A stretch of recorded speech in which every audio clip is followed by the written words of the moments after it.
The Book of the Damned, by Charles Hoyfort, Chapter 12c. Or, would we, if we could, educate and sophisticate pigs, geese, cattle? Would it be wise to establish diplomatic relation with the hen that now functions, satisfied with mere sense of achievement by way of compensation?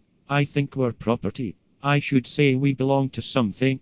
That once upon a time, this earth was no man's land, that other worlds explored and colonized here, and fought among themselves for possession, but that now it's owned by something. That something owns this earth, all others warned off. Nothing in our own times, perhaps, because I am thinking of certain notes I have, has ever appeared upon this earth, from somewhere else, so openly as Columbus landed upon San Salvador, or as Hudson sailed up his river. But as to surreptitious visits to this earth in recent times, or as to emissaries, perhaps, from other worlds, or voyagers who have shown every indication of intent to evade or avoid, we shall have data as convincing as our data of oil or coal-burning aerial superconstructions. But, in this vast subject, I shall have to do considerable neglecting or disregarding, myself.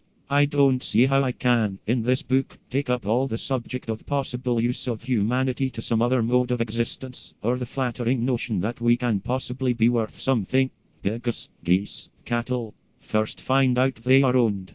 Then find out the whyness of it. I suspect that, after all, we're useful, that among contesting claimants, adjustment has occurred, or that something now has a legal right to us, by force, or by having paid out analogues of beads for us to former, more primitive, owners of us, all others warned off, that all this has been known, perhaps for ages, to certain ones upon this earth, a cult or order, members of which function like bellwethers to the rest of us, or as superior slaves or overseers, directing us in accordance with instructions received from somewhere else, in our mysterious usefulness.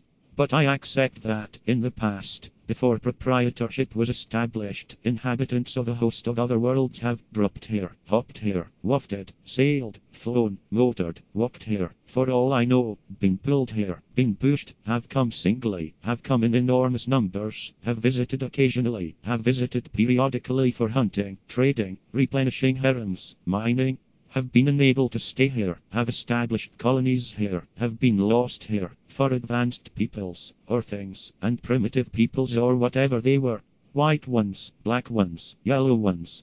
I have a very convincing datum that the ancient Britons were blue ones. Of course we are told by conventional anthropologists that they only painted themselves blue, but in our own advanced anthropology, they were veritable blue ones. Annals of Philosophy, Volume 14, page 51. Note of a blue child born in England.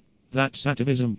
Giants and fairies. We accept them, of course. Or, if we pride ourselves upon being awfully far advanced, I don't know how to sustain our conceit except by very largely going far back. Science of today, the superstition of tomorrow. Science of tomorrow, the superstition of today.